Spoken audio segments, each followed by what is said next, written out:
Setelah maraknya boykot di Indonesia yang berpengaruh pada industri hiburan, para penggemar tontonan superhero jadi merasa kehilangan hiburan tontonan mereka dikarenakan superhero-superhero negara barat yang selama ini developernya telah secara tegas menyatakan dukungan ke negara penjajah.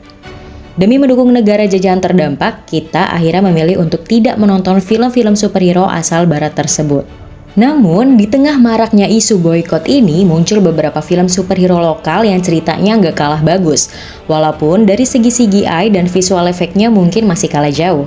Salah satunya superhero dari jagat sinema Bumi Langit yang mengedepankan pahlawan-pahlawan dengan kearifan lokal.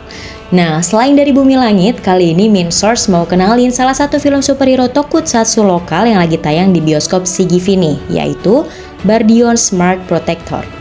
Hai Sources, selamat datang di channel YouTube Klik Source. Dan kali ini kita berada di segmen LMD, Let's Movie Discussion. Di segmen kali ini, Minsource mau nge-review salah satu film superhero tokusatsu asal Indonesia yang mungkin namanya masih jarang didengar, tapi masih layak buat ditonton.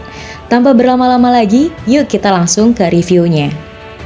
Bardion Smart Protector adalah film tokusatsu garapan Bardi Smart Home, sebuah perusahaan teknologi gadget yang menghadirkan perangkat-perangkat teknologi rumahan. Bardion mengambil inspirasi dari tokusatsu asal Jepang, yaitu Kamen Rider. Jadi, secara konsep, kita akan melihat banyak kemiripan dengan serial Kamen Rider yang kemungkinan sering kita tonton. Sama seperti serial Satria Bima Garuda asal Indonesia yang mengambil konsep tokusatsu. Bardion menceritakan tentang kedatangan faksi Byron Sigma Force dari planet Byron ke bumi untuk mengkloning ozon agar bisa menyelamatkan planet tersebut yang terkena bencana. Namun, hal itu justru mengundang faksi lain bernama Syndrome untuk menghancurkan rencana itu. Kemudian, seorang laki-laki bernama Bara Saputra yang diperankan oleh Sebastian Tetti ikut terlibat dan membantu BSF untuk menggagalkan rencana Syndrome. Sama seperti konsep tokusatsu lainnya, di mana faksi Syndrome ini adalah villain dari yang kejam dan tak segan-segan membunuh siapapun yang menghalangi rencananya. Tujuan Syndrome menghancurkan BSF adalah tak lain dan tak bukan untuk menguasai bumi. FYI aja nih, sebelum film Bardion tayang di bioskop, serial ini terlebih dahulu sudah meluncurkan episode-episode seriesnya di kanal YouTube. Peluncuran ini bersamaan dengan acara Indonesia Comic Con pada bulan November lalu. Jadi, buat kalian yang ingin nonton film ini, Minsource saranin buat nonton serialnya di YouTube terlebih dahulu supaya lebih paham sama ceritanya.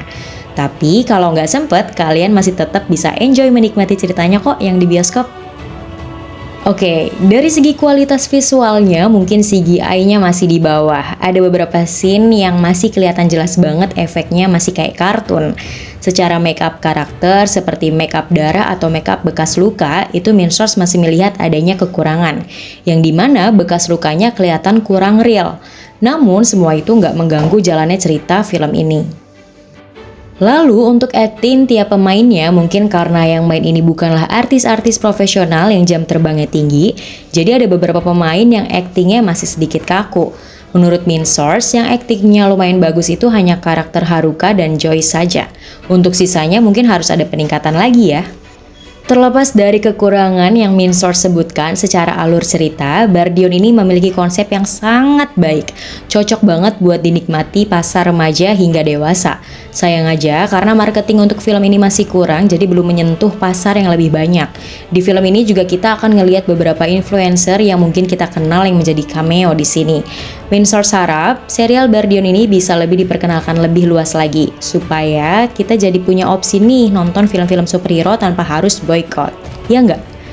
Oh iya, secara keseluruhan Minsource kasih rate film ini 8/10. Buat sources yang udah nonton juga, gimana tanggapannya nih? Komen di bawah ya. Oke, segitu dulu review film kali ini. Jangan lupa subscribe channel YouTube Klik Source untuk konten review-review film lainnya. Dan jangan lupa juga follow sosial media kami untuk mendapatkan update-update konten fresh setiap harinya. See you!